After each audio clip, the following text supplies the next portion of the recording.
Sick and tired of your love-hate relationship with wine? Welcome to the Feel It Alcohol-Free podcast. Hi, I'm Coach Ruby Williams. And I'm Coach Susan Larkin. We're two former wine lovers turned alcohol freedom coaches, exposing the lies about alcohol. And giving you, our listeners, the tools to break free so you can feel lit. And when you're lit, you'll feel healthier, freer, and more in control of your life. So relax, kick back, and get ready to feel lit alcohol-free. Hey, welcome back to the Feel It Alcohol-Free podcast. I'm Coach Susan. I'm here with Coach Ruby, and I'm so excited to have my mentor, Jolene Park, here as our special guest today. And I'm just so thrilled to have her. And we're going to talk about everything gray area drinking. So I'm going to introduce Jolene with her bio, and then we'll jump right into this juicy topic.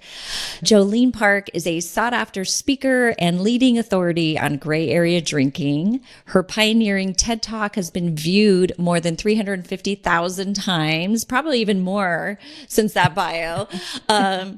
She's a functional nutritionist and health coach who provides a new and revolutionary way to rewire, replenish, and repair the nervous system after quitting drinking. Her NOURISH Method is applicable to anyone questioning their drinking or who has already quit, especially those who don't have a crash and burn drinking story, which was me. I always used to say, I don't have this burning platform. Today, Jolene guides clients through the missing physiological piece that they need to reduce excessive alcohol consumption, anxiety, and cravings. And she also trains healthcare practitioners and coaches on the importance of nourishing neurotransmitters and supporting their clients' nervous system in a comprehensive way. And her work has been featured on NPR and many other outlets, and she is coming to us from South Carolina today. So welcome, Jolene. Welcome. Thank you. Thanks for having me. Yeah. So your TED Talk in 2017 really introduced this term of gray area drinking to the public, and now it's used pretty widely. So tell us, what is gray area drinking? What is the definition of it? Well, the short and quick definition is it's the space between every now and again drinking and end stage drinking. And it's the space that most drinkers fall into. And then I can kind of stretch that out a bit of the longer version, and starting with what gray area drinking is not. So gray area drinking is not end stage, end of the spectrum, where medical intervention is needed. So because alcohol withdrawal can be life-threatening. Right. So if that's the stage someone is in, that's not gray area drinking, where an intervention is needed, physical support, removing from a physical environment. All very, very wonderful. You know, we need that support, but that's not who I am training coaches and practitioners to work with. I'm not trained to work with that level of that end of the spectrum. So that's not gray area drinking. The other piece that's not gray area drinking, because we always like our buckets, whether they're in this bucket or not. Another bucket is the other end of the spectrum, which is the every now and again drinking. And that's a very measurable, clear-cut, objective definition as well. So there's no kind of fuzzy gray area with end stage or every now and again. What's gray is everything in between. Right. So every now and again drinking is 2 or fewer drinks per week. I didn't come up with that definition.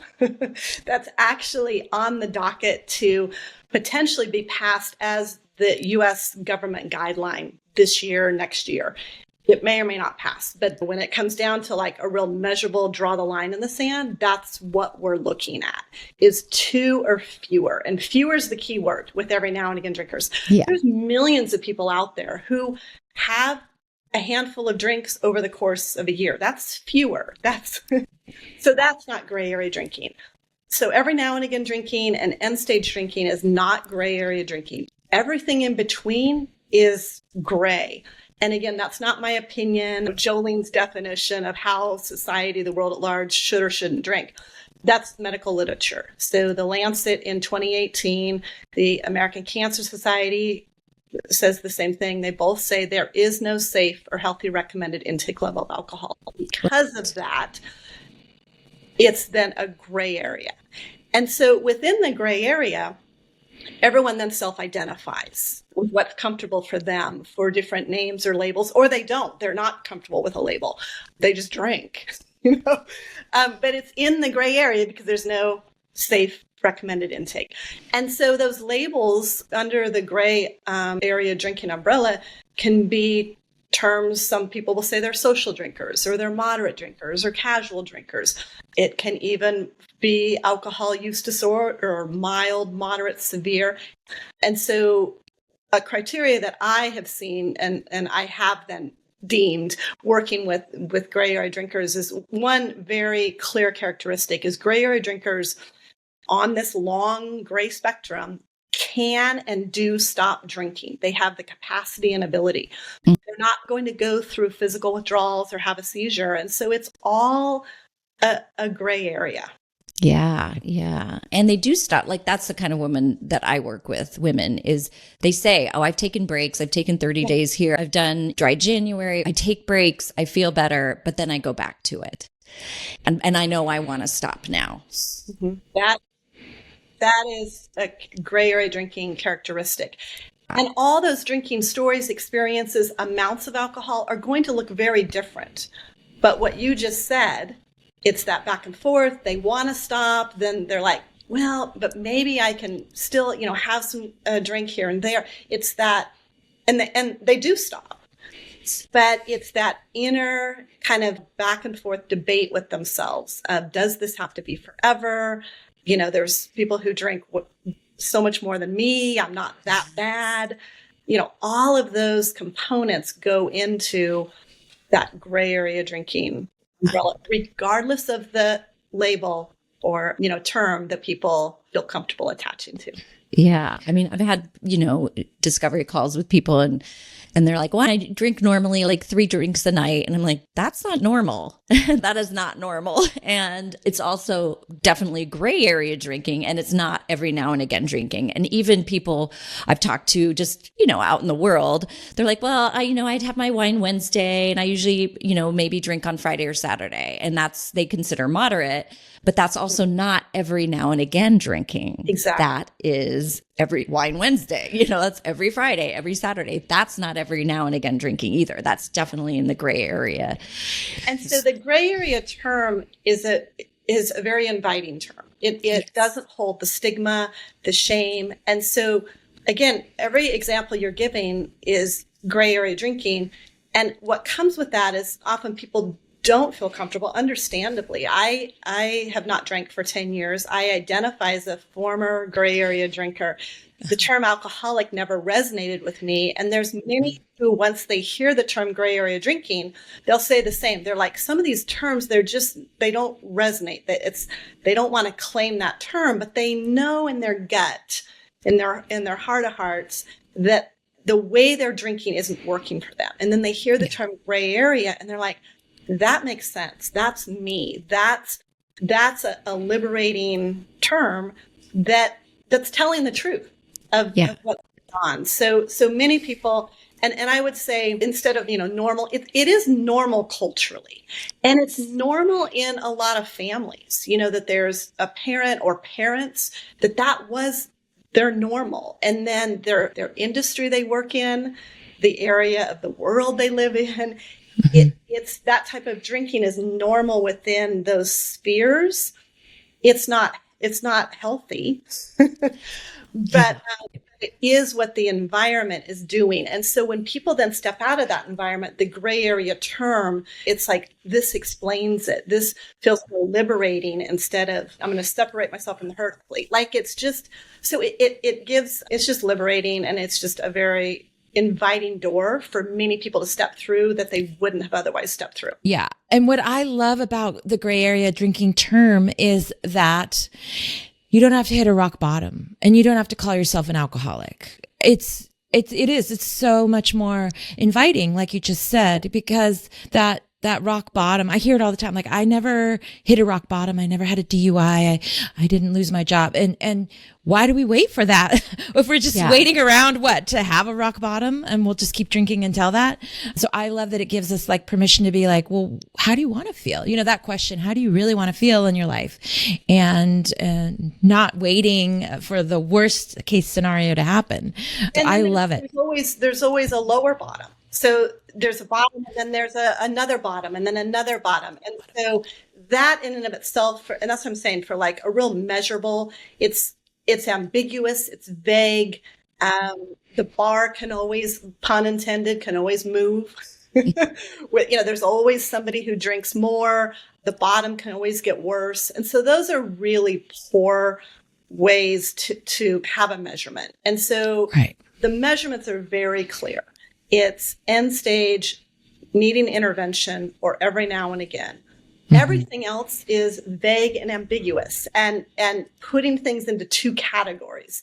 People will say, well, I wasn't physically dependent. It's just another way to say it's like you were saying, Susan, of, the term alcoholic, and I get it. It's not, but it's not two buckets. It's not everybody trying to opt into a bucket or trying to opt out of a bucket. And the reality is, if we're drinking frequently, certainly getting intoxicated, to a level that it's not, if you did a breathalyzer, it would be over the limit.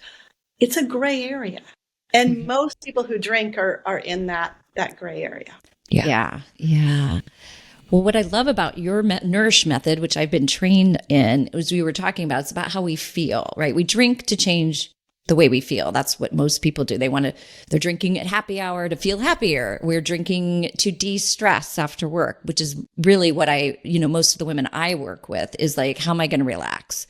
That's their biggest question. How am I going to relax? And what I love about the Nourish method is it's about adding in versus deprivation. So we're taking one thing away and then we're adding in resources because we do want to feel better. And so if we're going to take alcohol away, what are we going to use to feel better? And then these are ways that the Nourish methodology are ways that you feel better, that are healthy, that actually help you do feel better. Because alcohol, as we know, when you get into the whole chemical reaction in your body, you think it's relieving stress, but it's actually creating more cortisol, the stress hormone in your brain. So it's really not relieving stress. It's creating more stress in your body. So what does the Nourish acronym stand for? Your methodology?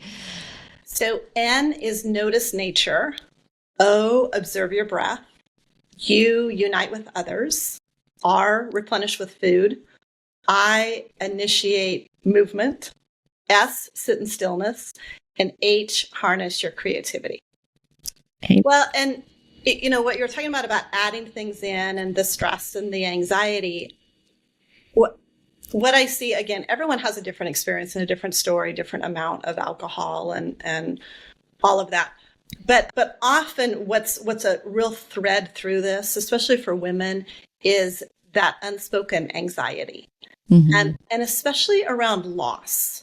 So loss of a dream, loss of a relationship, loss of a child, loss of maybe that dream is having a child, not being able to have a child, all of those things, loss of coming from a career into a stay-at-home mom, and loss of a parent, aging. There's just all of these pieces, and we have to cope. It's real. It's legit. It's life. Life's not always easy. And so if we haven't been taught and had good modeling of how to cope and adapt with the hits of life, it has culturally become much more acceptable for women. I think the Sex and the City piece kind of took us from, the Betty Ford, the like, you can't cope, and mommy's little helper with the Valium or something, into like this really sophisticated Carrie Bradshaw off and running. But what's under that is women needing to cope and needing to grieve and discharge the anxiety for very real things, very legit things. And alcohol works. It just does. It temporarily, It gives the effect of there's that escape. It shuts the mind off. We feel more euphoric. It gives a relaxation effect. There's a calming effect. And that's what we need when there's, hits in life. And so my work then becomes with the physiology and with the body of when there's those hits, what are the other options? Because, the hits that's going to be life. I know, Susan, you like my phrase of it's either the bar or the bakery. It's either the alcohol or the sugar.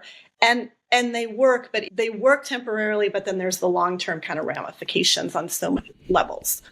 And so then my work is the education around working with the physiology, working with the body, because alcohol's working with the physiology and the body with resources that instead of deplete and cause deficiencies and imbalances and just wreak havoc physically, emotionally, spiritually, mentally, what are the positive pieces with that? I mean, it's measurable. There are so many pieces biochemically, nutritionally, emotionally, somatically, nervous system wise, spiritually, that we can literally measure. We can measure the heart rate variability, the stress response within the body, the cortisol response, the blood sugar regulation, all of that. We can also measure it with alcohol, what alcohol does to the thing. But when we add these other things in, and the problem is it's the missing piece, is people don't realize what these other pieces are. Because when all you feel like you have is that glass of wine, or you just free fall off a cliff when there's anxiety and frustration and grief. And of course, we're going to keep reaching for the wine. But when we start to learn and then have the experience that, these other pieces, not only are they available, but they can give the same physiological response of that calm, shut the mind off, relax the body and the mind the way that the alcohol can. And that's what's exciting about the physiology first approach. I love it. And I love that you said it's measurable, because I have a small group I'm working with in a group I'm calling Nourish to Thrive. And I'm teaching them these, techniques. And I taught them the VU breath, and they all love the VU breath. And she said, I had a doctor's appointment and I did the VU breath, and I was nervous. I checked my heart rate. And then after I did the VU breath, I noticed that my heart rate went down. I still had a little bit of anxiety, but I did feel so much better. And she's like, and I needed that scientific proof that this is working. And she just shared that yesterday in our group. And it was just, I love it. It's so awesome. And I also wanted to point out, when we say you're not physically addicted to alcohol, if you are drinking for a physical effect or a calming effect, we used to joke around, it's for medicinal purposes, at least that's what I would say. If we're using it to calm our nervous system, then we are physically having a physical reaction from the alcohol. And we are kind of dependent on it if we're using it as our tool on the regular, right? So we're not going to go through the withdrawal maybe, so we're not at the end stage, but there's still this physical reaction we're looking for, to Ruby's point. How do we feel? We're using it to feel a different way in our bodies, right? Yeah, I wrote this a while ago on Instagram, kind of that we need to be careful with this physical, I'm not physically addicted. I drank for the physical effect. We all drink for the physical. It's a physical effect. One way I described it is it was like warm honey running from, head to toe, that glass of wine. It changes my state quickly. And that's a physical change. That's why I drank. And so again, that's why people like the term gray area drinking, because it's that inviting piece. And it's just a way to say, when people are saying things like, I'm not physically addicted, they're just being nice and not saying I wasn't an alcoholic, because they don't want to use that term alcoholic. But if you're drinking and getting intoxicated on a regular, frequent basis, it's a physical effect. And that's why I start with the physical approach first, because we have to then balance that physiology, that biochemistry. And people are so drawn to that. They're like, oh, I want that. I want to know about the biochemistry and the neurotransmitters, but I wasn't physically connected to alcohol. And it's like, we're all very much physically connected to alcohol. It's why we drink, because it releases a pseudo GABA response. It relaxes the muscles. It slows down the brain waves. It's all a physical effect, and that's what we're going for. So we need to learn other ways to shift, regulate, and move our physiology. And there's many out there that we can measure. And I like how you have a client who was looking at, her heart rate. What is VU breath? Oh, yeah. VU breath. But basically, I take the 2x breath, which I usually teach clients, which is you breathe in for like 3 and out for 6, or breathe in for 4 and out for 8. But on the breath out, you make the VU V, which is V as in Victor, O-O. People sometimes think I'm saying boo. So it's a VU breath, and it's VU, and it tones your vagus nerve. But it's also just super relaxing. And I tell people, just practice it in the car when you're driving and just see how much calmer you are maybe in traffic. I get anxiety traveling, and, I don't know. I'm always, I leave too late to get to the airport, or all of a sudden then there's traffic on the way to the airport. And the last time I traveled, I literally did the VU breath for the 45 to 50 minute drive up to the airport, got there. It was like I wasn't even the same person. I'm like, I'm here, I'm checking my luggage, I'm going through TSA, I'm at the gate. I was so calm. And I was like, wow, I have not ever had this calm of a travel experience. So it really works. And okay, I don't know, I love it. And they do it. And they send me videos of them and their dog. Like, their dog loves it when they do VU, or their cat loves that purring. It's like they were likening it to a cat purring too. It's like that VU. Cats do that to like soothe themselves, right? So it is a physiological thing we're doing, which is really soothing. So yeah, everyone loves the VU breath. It's just one resource. I do love that quote. Wouldn't it be nice to have some resources other than the bakery and the bar? And so what are some other resources that we teach in the Nourish Method and some of them are unusual, right? But they still do work. Yeah. So, I work biochemically, emotionally, spiritually. And I think, the first thing is there's no kind of just formula or prescription that everybody, 1, 2, 3, here's what you should do or need to do. It really depends on your state, where you are right now, what's going on. Sometimes we're needing more biochemical support. Sometimes we're needing more emotional support to come out of that flee response or a collapse response. And so it's learning to understand, which is a lot what I teach, of, learning to kind of understand your body, not kind of phoning it at, dialing it out to someone outside of you. It's holding your own autonomy of what do you need right now? What nourishes you? And the only way to know that is to try things. So we can talk about things, we can read about things, listen to things, think about it, but intellectually knowing something doesn't change something. So it's really important to try things. And then to also, I always say to clients, do you have a sense of, do you want to start more biochemically, more emotionally, spiritually? Nourish, my Nourish acronym, covers the basis. Like, it'll hit the physiology, it'll hit the emotions, that type of thing. So I can just kind of, there's hundreds of things depending, again, it all depends. But I can just kind of go through Nourish real quick for a couple highlights. With noticing nature, I think a real big thing, and I was starting to say about the trackers, the Aura Ring, the Whoop. I love my Aura Ring. And just, it tracks your readiness, your recovery, the stress response, your wake time, your bedtime.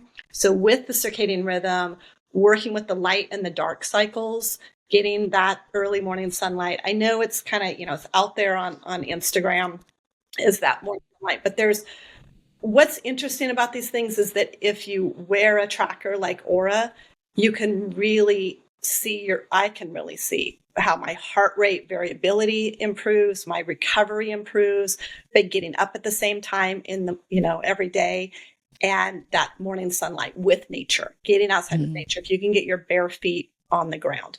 And I know that sounds like, oh, that's kind of the trendy thing right now, but I measure it right here, my Aura Ring, and see a huge difference when there's the investment in the Aura Ring, but after that, sunshine, feet on the ground, there's, no expense. And it makes such a difference of getting outside throughout the day, certainly that morning sunlight, that nature piece, because the direct sunlight in the eyes, on the skin, it it sets the cascade for neurotransmitter production, for thyroid regulation, for metabolism, for your mood, for the melatonin production 14 hours later to have good sleep. And when we sleep well, our cortisol comes down, our neurotransmitters replenish. Like, it's just this whole cascade of light that I think sometimes on Instagram, it's just the 2-second sound bites that everyone's like, well, I should do it, or I have to do it. I heard about it online, but there's real physiology about getting out of buildings, out of the blue light with all the LEDs and all the screens, and getting into nature and what that does in a positive way to your brain that we're using alcohol for. We need to offset all the blue screens and indoor light.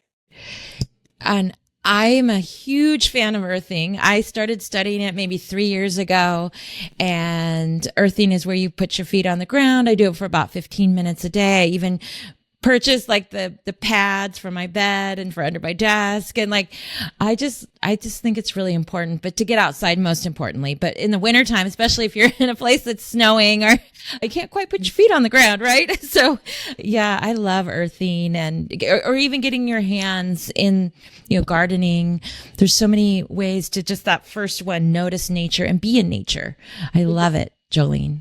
And then notice and track. So you don't have to have a wearable, but it's the noticing what shifts, because when you drink, there's a noticeable shift. Initially positive, long term. After the first 30 minutes, it's all negative.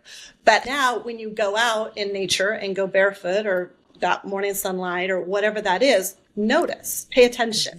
Mm-hmm. Did you sleep better the next night? Are you not craving as much sugar?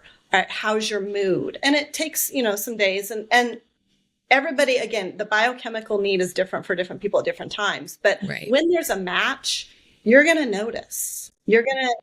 Truly, it's not just like you're going through the motions and it's just more on your to-do list. So earthing, sunlight can be very, very noticeable. But then also there can be resources too where people are like, I don't know if I know, I'm kind of neutral, or maybe you felt worse. So it's all data. But you don't have to. I would encourage people to try things as opposed to just always consuming things and not putting something into action to notice a physiological effect one way or the other for yourself. Yeah. We really have to experience it, like almost like we're adventurers, like try this and try that. And, it's choose your adventure every day. And then if that works, great. Do it again. See what happens. Yeah, that's what I say. It's the one that I use, the earthing and feet in the grass is what I call it with my clients. Feet in the grass, sunshine in your eyes, first thing in the morning. And I did that when I was doing my coach training with you, which was last June, which was super stressful time right before I retired. And it was a very stressful time. I was also still coaching right before I retired from my career. And it was a noticeable difference for me. And I also had inflammation in the balls of one of my feet. And after doing the earthing for a couple of weeks, putting my feet in the grass, because I had an appointment to go to a podiatrist, it just went away. And I was like, well, I don't need to go, because it also can bring down inflammation. So yeah. And Jolene talks about, finding that thing that makes your client's head spin around, the thing they love. And I was like, this was my thing. And I did notice a difference in the winter when I couldn't do it. And it was hard for me because then I missed that. I could see a considerable difference in my mood, and I had to find some other ways to also resource that then when I didn't have that available to me because there was snow on the ground. So yeah, I'm glad you used that one as an example, because that was the one that made my head spin around. Yeah, and that I me loved. too. I love it. Yeah. So then observe the breath. Oh, yeah. So you mentioned the VU breath. breath. It's that vibration. So the humming, the VU, it's like the lips vibrate, chanting, singing. What that does is that vibration tones the nerve between the brain and the gut, that gut-brain connection, which we call the polyvagal nerve. So a VU breath is, there's many types of breath, but VU is, and I do it in the car as well. I think I mentioned, when we talk about in our master coach group, that's where because my cats actually hate it. They run when I do in the house. So I drive, and it is very calming, especially in traffic and that type of thing. And you can put on like a pulse ox. If you don't have a wearable, you can just buy it at a CVS store, and you just put it's like what they at the doctor's office. They're like, where's your oxygen? Where's your pulse? Mm-hmm. Oh, And those are pretty inexpensive at any drugstore. And VU for 2 minutes. Put the pulse ox. Well, first measure your pulse ox, see where your heart rate is, and then VU. And after 2 or 3 minutes, put it back on, and often the heart rate drops significantly. So again, it's fun. And then just notice how you feel. Like you said, you got to the airport and you were like, I'm like floating. So yeah, many breath work options out there. And then the unite with others, again, just like breath, there's just so much research. When we slow our breath, the benefits to the brain and the nervous system, and also when we connect with community in person. The screens are not helping us. So in-person connection of, who do you like? Who do you want to be with? Who lifts you up? Who nourishes you? And being very intentional, seeking those communities, finding those communities, those people. This isn't something we just do this afternoon and, done and dusted. But that intention of what are your interests from a hobby perspective, from an exercise, a spiritual perspective.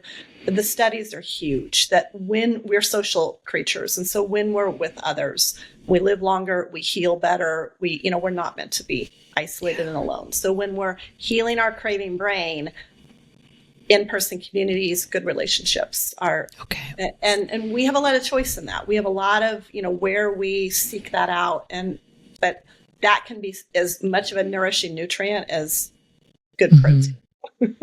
Connection is huge. Yeah. Really. Especially for people that have had alcohol use disorder and are recovering. Really. Yeah. I love that you put that as one of your nourish acronyms. Yeah. And it doesn't have to be a sober group or an alcohol freedom group. It can be, but it can be your church group. It can be a pickleball group, your gym group. Like if you go to a regular gym and you see most of the same people there, like I've found connection in those areas too. Ocean plunge group. Yes, Ruby has. Yeah.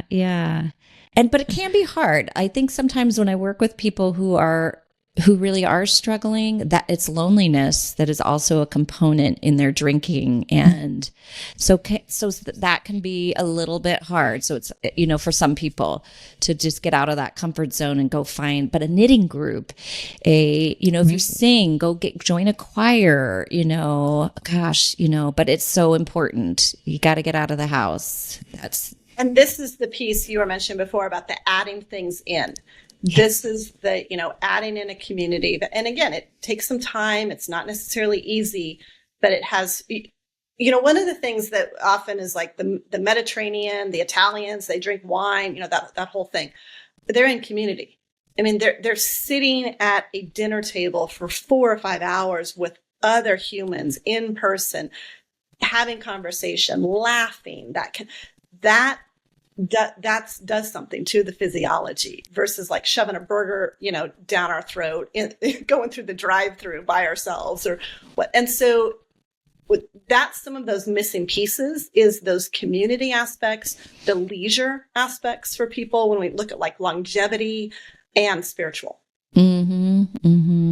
So there may be a conflation there when they look at these, statistics and go, oh, well, the Italians, they drink and they have this longevity thing, but it may not be the drinking that's helping with the longevity because we know there's no healthy amount of drinking. It's the actual community. It's the sitting and the laughing and the talking and communing with one another, and you don't need the alcohol to do that.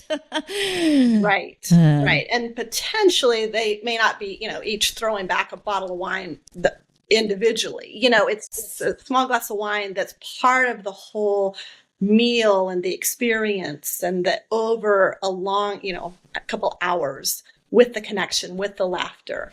And they take time for rest during the day and for their hobbies so all of those things play into that dynamic of, how potentially the Italian culture drinks different than the American culture. So then again, back to nourish or replenish with food. So the whole burger thing that you just mentioned. Yes. Our food is so important. Protein's very important in this conversation, whether it's animal protein or vegetable protein, whatever people prefer. We can see this again. We can measure it. I've seen it working with nutrition clients over the years that when we add in protein, within 30 to 60 minutes of waking, after about 6 weeks, fasting blood glucose shifts, triglycerides shift. People subjectively say, I feel better. Like I'm kind of blown away that I'm eating protein when I wake up, and like how my mood is better and then how I sleep better. And so we can objectively and subjectively see it. And the reason it's so important is protein breaks down into amino acids, and amino acids are the precursors to make neurotransmitters, which is often what we're using alcohol for, is to boost neurotransmitters. So eating protein can be a huge piece of that. It's not the end all. 30 to 60 minutes after you awake? You said it so quickly. Yeah. 30 to 60 minutes after waking. You're waking. Okay. Yeah. See, I don't do that. I'm going to try that. Try that and see how you feel. Okay. Yeah. I suggest to clients too is have a protein snack around 3. If you normally get alcohol cravings like 4 or 5 at happy hour, have a protein snack even at that time when you feel a craving coming on. Nuts were like a craving crusher. I would have some nuts and I would just immediately feel better. And it can be used for sugar as well. And preload the start of the day, because often if the start of the day is not eating, having a couple cups of coffee, not really eating food until 11, 12 o'clock, of course, then we're going to be craving at 3 to 5 o'clock, because blood sugar and cortisol have been doing this roller coaster for the last 8 hours. And so the craving is the body saying, I'm kind of in a mess here right now with blood sugar and, the adrenaline response. So I need something to blunt this. And actually a glass of red wine will blunt blood sugar. Like I'm talking 2 to 3 ounces. So just a small little shot. It does blunt blood sugar. But I'm not saying go drink 3 ounces of wine. I'm saying eat at the beginning of the day so you don't get to 3 o'clock and you're in this mess of a roller coaster with your adrenaline and your blood sugar. So preload it even before you get to 3 o'clock. And that morning sunlight will also really help with appetite and metabolism and mood. And it helps just regulate and bring appetite down by getting out of the house. So I get up, get dressed, and I'm out of the house and do a 30-minute walk out in the sunshine and then come back and eat. And it really regulates for me appetite, mood, and then my sleep the next night. Yeah. And then there's the neurotransmitter support, which we learn in Nourish. And I was working with a client and, based on what she was, the quiz that I give her, and basically, and a lot of times it's just based on what she's telling me too. She added in L-tyrosine and she messaged me, adding the L-tyrosine, I just feel so much better. Wow. And now I'm able to start to play my guitar, to start doing some of the other Nourish things. So that's so helpful, just understanding about neurotransmitter support. And then there are supplements to start to help you start feeling better right away. If you're, in a shutdown mode or I think it's an important part that I feel I learned from you, but I was just very encouraged by this client response when she added the L-tyrosine in and had such a great response to it. Yeah. And that's what I'm saying. That's that kind of head spin around. Like it's notable when there's a biochemical match with sunlight, with L-tyrosine, with a certain type of breath work. It's noticeable. And we want to repeat it. We want to do it again. We're like, okay, this kind of blew my mind. Like I feel something. And we're so used to like the only way to feel something and get an effect is alcohol. And there's all these other pieces and specific amino acid targeting for the neurotransmitter deficiency, which I train my coaches on how to assess which neurotransmitter is low. And then there's specific amino acids that can support that. And lifestyle and food and supplements. So then I always have to do this NOURI, initiate movement. Exercise in general. But with the nervous system and with gray area drinking, it's a little more nuanced. if there's an exercise you love, keep doing it. Amazing. Like if you love a spin class or you're weightlifting, keep doing it. But often ask people, do you like it? And they're like, what? I don't know. What I have to exercise, or I need to exercise, or I should exercise. But again, it's that thing of we want to add things in that you actually like, that you actually notice, and you're like, I like how I feel. I want to keep doing this. We're already busy. Our to-do list is already full. And so I want to be really intentional about like, what kind of movement do you like? Explore, get curious, try different things. But specifically for this work, I think working with the muscles, the fascia, the lymph, and the brain. And so muscles, weightlifting is, there's just so many benefits. That building our strength physically helps us build strength mentally. There's so many health benefits of lifting weights. Moving the fascia, that's that issues in the tissues piece. And also moving the lymph. So that's where, we hold emotions. We hold stored energy, that flee response that we didn't get to flee, and it's stored in the system that's making the heart rate go up. And when we work with the fascia, work with the lymph, body workers, but there's also practices and exercises that, you can do on your own. And then when I say working with the brain to initiate movement, I really like writing. It's physical therapy because it's a bridge between the amygdala, which is that alarm center, and the prefrontal cortex. And so there's very targeted, specific, like journal dialogue with your inner self, with the adult self, with putting the fear and the resentments on the page. There's different people, that like that's more of a workshop to get into that, but it's all initiating the movement of issues in the tissues that are being held in the amygdala, held in the fascia, in the lymph, in the muscles.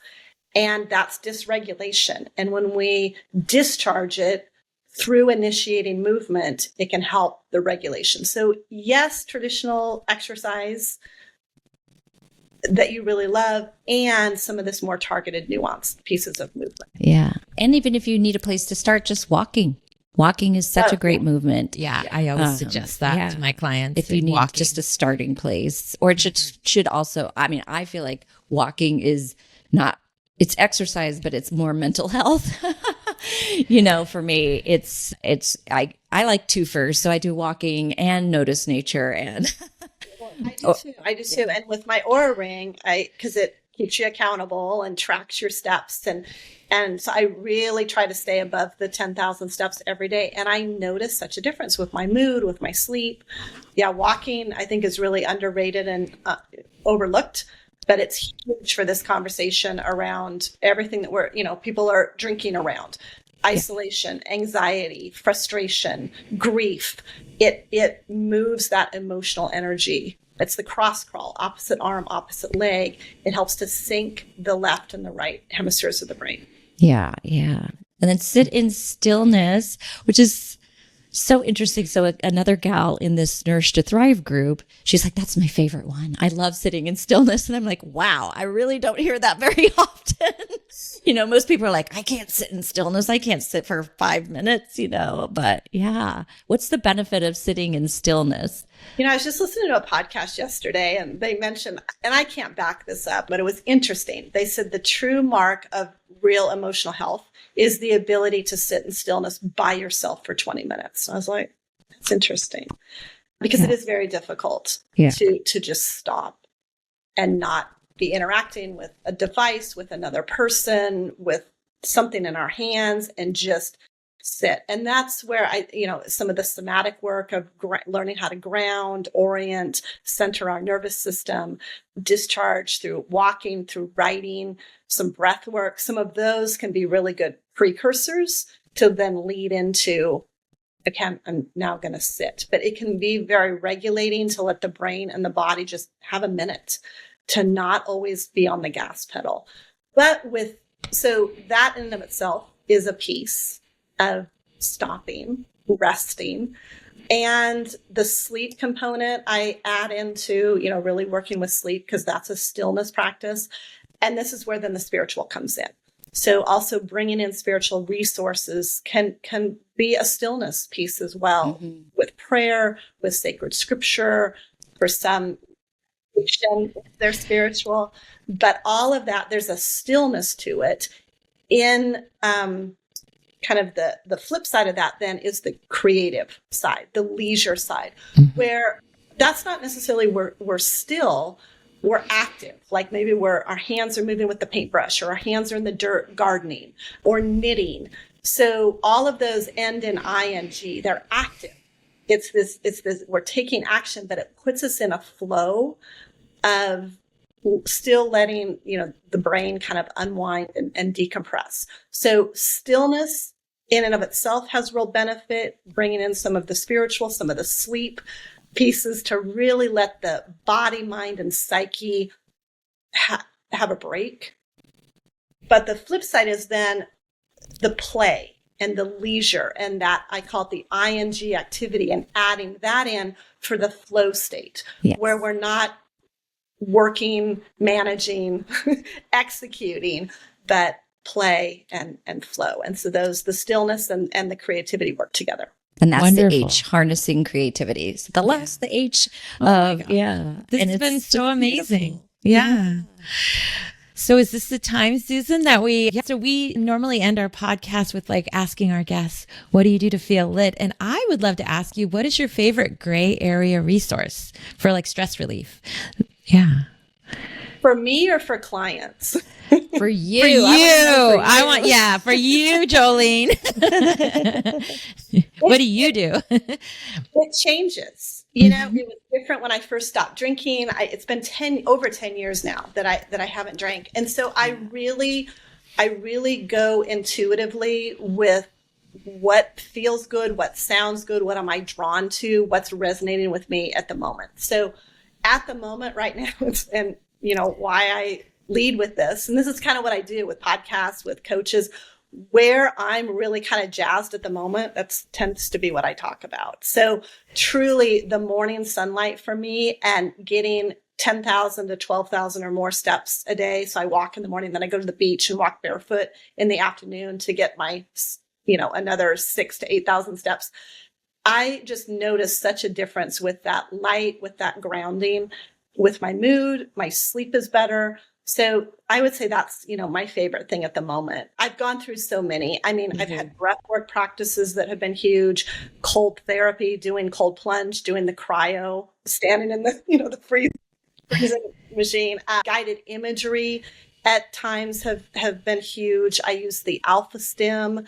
It puts the brain in an alpha state. When I first stopped drinking, I've used herbs to, boost my GABA. Knitting has been a real big activity. So it's always, I'm always fluid and open, and, it's not about that somebody else, like the Instagram is talking about something. I'm always like, what is it that's resonating and really sound like, what do I know that I really need at this point? And it just shifts. But I would say it's the sunlight and the outdoor walking that I'm really noticing big differences. And you made such a good point that it changes. Like, cause I, as you were walking through, I'm like, oh yeah, I did gratitude list, and it's just certain things right when I got alcohol free. And then it kind of has changed and morphs, and I keep exploring different things. I love this so much. Thank you, Jolene. And that's what I would leave with your listeners is instead, when you hear things, hopefully there's a little bit of like inspiration or springboard, or like, I wonder if that would give me the effect. But then my challenge to everyone is find something that you can be equally as passionate about, that you could have coffee with a friend, that you could come to the group and be like, I'm so passionate. I'm so excited. Like, just like when you read a really good book. And that's kind of the quest of, instead of like, I need somebody to tell me the formula, it's the quest of, when you trying different things, that then you can be like, I want to tell everyone about this now. Again, you're not outsourcing your power to someone outside of you. It's taking that autonomy of what really works for you. How do you know it works for you? Because I think we need to stop some of that. Like, I need the expert, I need the authority, I need the, my kind of, I guess, leaving remark with this is to inspire others to find that own passion. And like, this is so cool. I can't believe I didn't know this, and I want to talk to others. but it's stretching your window of tolerance and trying different things, trying a new group, even though it might feel a little uncomfortable, trying a new hobby, trying to eat protein, whatever it is, try these things so that you're left with the excitement and the passion for you, not somebody else's excitement and passion. Yeah. Oh my gosh. I love that so much. That is so perfect, because that's what I've found is so empowering to me to know what works for me to make me feel good.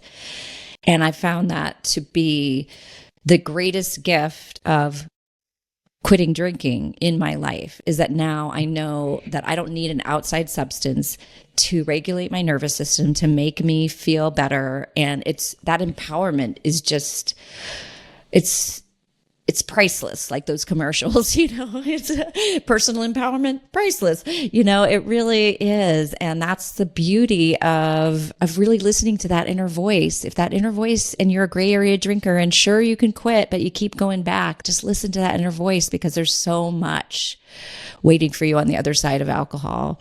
Start adding things in. Add things in. You'll be really surprised where that biochemical match is and where it lights you up. And so add things in. That's the remedy. Yes. And finding that thing that you're passionate about. Well, thank you so much, Jolene. Thank you so much for being here with us today. This has been such an honor for me, because you're my mentor. I love being in your mastermind. We talk about such interesting topics every time we meet. And I'm so glad I did your training program. And where can people find you to find out more about your NOURISH Method and about your coach training, if they happen to be coaches? Really, everything's on my website. So grayareadrinkers.com. I'm pretty active on Instagram, kind of, and then Substack. But everything with my TED Talk, with my offerings, my trainings, all of that is on grayareadrinkers.com. And we'll put links to that. And your Substack is amazing. Well, thank you again for being here. Thank you. I can't wait to release this episode out to the world, to get this information out to more people. Thanks for having me. Thanks so much for listening to Feel It Alcohol-Free Podcast. Do you have a question you'd like us to answer on the show? All you need to do is head over to Apple Podcasts and do two simple things. Leave a rating and review telling us what you think of the show. And in that review, ask us any questions you have about breaking free from wine or living an alcohol-free lifestyle. That's it. Then tune in to hear your question answered live.